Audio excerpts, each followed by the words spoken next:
जय मां मोगल हर हर महादेव। केम छो बधा मजामां जशो अने फरीथी पाछा आपणे वाड़ी આવી ગયા છે અને આજે હું પ્રકાશભાઈ ઋષિતા દીદી એમ ત્રણ ભાર વાવેલા છે। બધા પોતપોતાનું કામ કરે છે। હું ગાયોને નિરણ વાઢવાનું એવું બધું કામ મેં કરતી, પ્રકાશભાઈ ગાયને ફેરવવાનું અને ગૌશાળામાં નાના મોટા કામ બાકી છે એ કરતા, અને ઋષિતા દીદી આપણા ખાતર નાખતા જાય અને સારામાં પાણી વાળે છે। એટલે બધા પોતપોતાના કામ પર લાગી ગયા છે અને જોઈએ કે આપણે આજે આખો દિવસ શું કરીએ। અને આજે પ્રકાશભાઈ કહે છે કે આપણી ગૌશાળામાં આપણે ગાયો બાંધવાની છે અને પછી હું તમને આગળ બતાવીશ કે કેવી રીતના આપણે આગળ ગાયો બાંધીએ તે। અને બસ જોતા રહેજો આગળ આગળ આપણા બ્લોગ। બધી ગાયો અંદર બાંધવાની છે તો પ્રકાશભાઈ સૂનું અંદર નાખે છે, ગમાણની અંદર શું કામ નાખે તે આપણે પ્રકાશભાઈને પૂછીએ। પ્રકાશભાઈને અંદર સૂનો કેમ નાખો છો? કોઈ પ્રકારના બેક્ટેરિયા ડિસીઝ કે કાંઈ એ આપણી ગાઉને આદત ન થાય ને આપણી ગૌશાળાનું મુહૂર્ત કરો તો મુહૂર્ત ને ગાઉ પહેલી ધાર અંદર બાંધી તો પહેલી ધાર આ બે ગાઉને તો અંદર ગાઉ બાંધી દીધી છે। અને હવે આ ગાઉ આપણી ઘરની ગાઉ જલ્દી જે ગાઉ આવે એને બાંધવાનું કામ શરૂ છે તો આપણે સૂનો થોડોક ઉડાડી દઈએ। વ્હાઇટ કલરનો સૂનો આવે આનાથી ગાઉનું ડાયજેસ્ટિવ સિસ્ટમ પણ સુધરે અને બેક્ટેરિયા નો આવે આપણે ના થાય।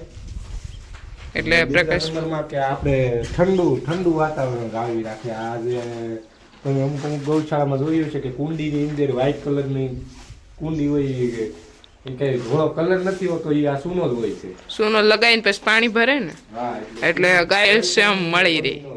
હા એ આપણે જો ગાવીને સૂનો આમ સૂનો ઉડાડી દીધો છે અને પછી ગાયો બાંધવાની છે અંદર। પ્રકાશભાઈ ગાયોને નિરણ કરી દેશે, સૂનો નાખી દીધો છે।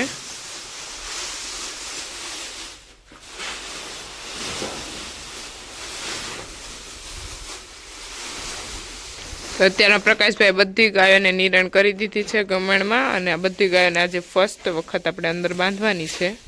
જો હવે પ્રકાશભાઈ ગાયો બાંધવા મીણા છે અંદર અત્યારમાં।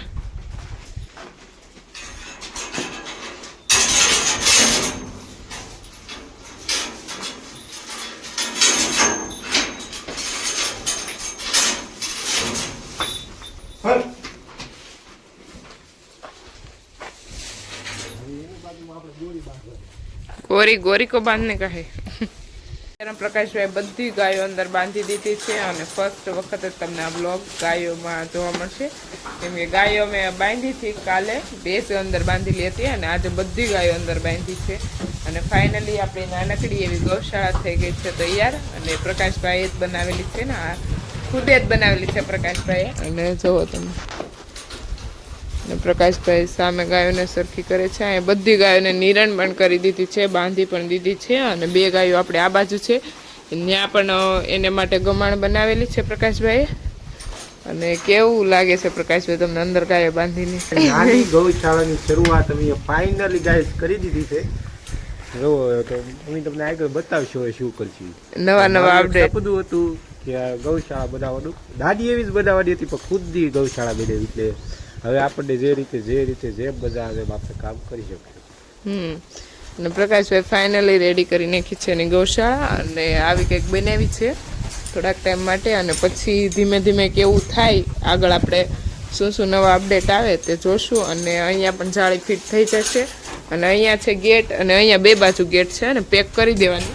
ગાયને છૂટી પણ રાખવી હોય તો પણ પૂરી સુવિધા મળી જશે ગાયો માટે અને પાણીની વ્યવસ્થા પણ અંદર ને અંદર કરવામાં આવશે અને ગાયને છૂટી જ રાખવાની છે। છૂટી જ રાખવાની અને પ્રકાશભાઈ છૂટી જ ગાયો રાખવાની છે એટલે ગાયોને મોજથી જેવી રીતના જીવવું હોય ને એવી રીતના જીવી શકે।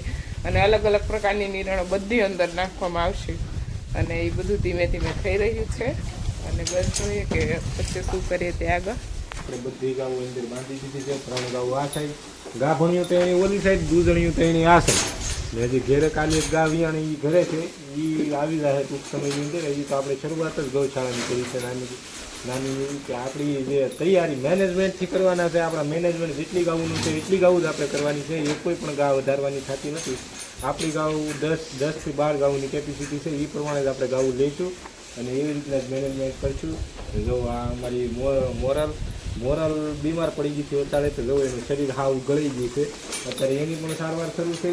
આ અમારી ગોરી ગાને મસ્ટાઇટિસ થઈ ગયેલો છે। મસ્ટાઇટિસ જો કમ્પ્લીટ સારો થઈ જાય એટલે હું તમને પશુપાલન વાળા વ્યક્તિને મસ્ટાઇટિસની પ્રોપર સારવાર શીખવાડી દઈએ એટલે આપણે કોઈ પણ પ્રકારનું કાંઈ આપણા ગાને આવની અંદર તકલીફ ન થાય એવું બધું પણ આપણે કંઈક કરશું. પણ આપણી ગાને જો 75% રિઝલ્ટ મળી ગયું છે એ આપણે યુટ્યુબમાં શોર્ટ રીલ કે ઇન્સ્ટાગ્રામમાં શોર્ટ નાખશું કે કઈ દવાથી કઈ રીતે આપણી ગાયને મસ્ટાઇટિસ સારો થઈ ગયો.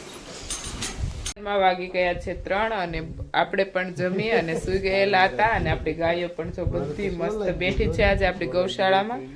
અને જો તમે બધી શાંતિથી બેસી ગઈ છે ખાઈને.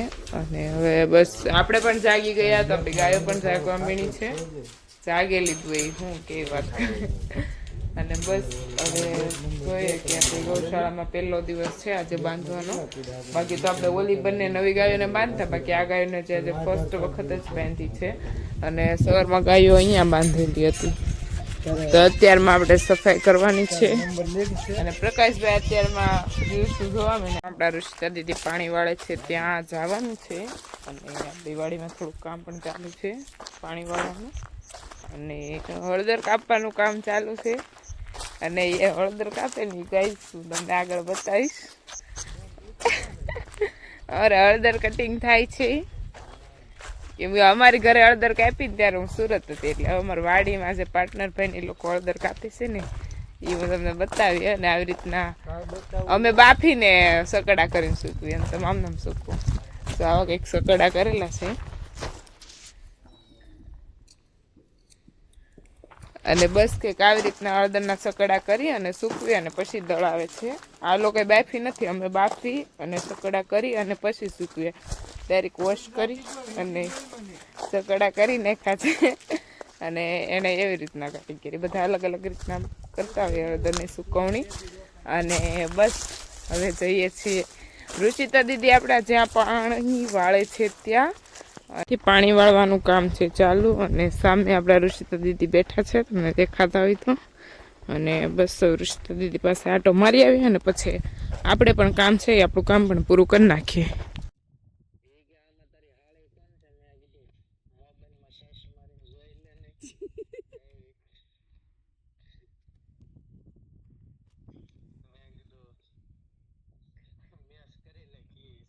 દીદી પાસે આવી ગયા છે ને પાણી વાળે છે. આગળ જો આગળ બતાવું એક ઝટકા ભેગીનું નાકું વાળ નાખેલું છે. ઋષિતા દીદી વાળી રહ્યા છે નાકું. વળી ગયું તો તમે ઝડપે વાળી ગયો 1 મિનિટમાં. ઋષિ નાકું વાળે તો વળી જાય ને હું નાકું વાળું ને તો આખું ઘર દાંત કાઢે.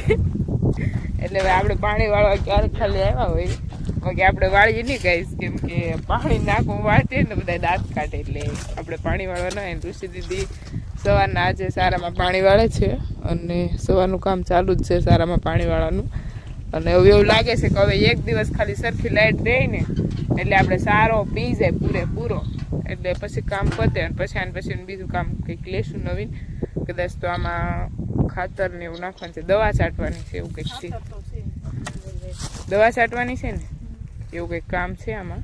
અને પછી જોઈએ કે શું કરે બીજું કામ તે આગળ.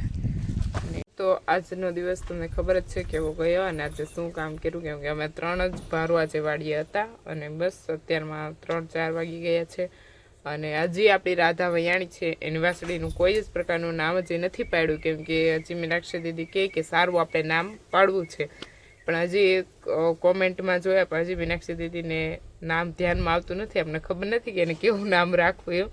ઘણા ખરા નામ અમે પણ દીધા છે પણ હજી મીનાક્ષી દીદી વિચારે છે કે શું નામ રાખવું કેમ કે બહુ મસ્ત નામ રાખવું. બહુ મસ્ત મત કેવું હોય તો આપણે ખ્યાલ નથી. અને બસ આજનો વ્લોગ હું અહીંયા જ એન્ડ કરું છું. કાલે મળીએ નવા વ્લોગ સાથે. જે બી લોકો મારી ચેનલ પર નવા હોય તે લાઈક શેર અને સબસ્ક્રાઈબ કરવાનું ભૂલતા નહીં. Bye bye. જય મા મોગલ. હર હર મહાદેવ.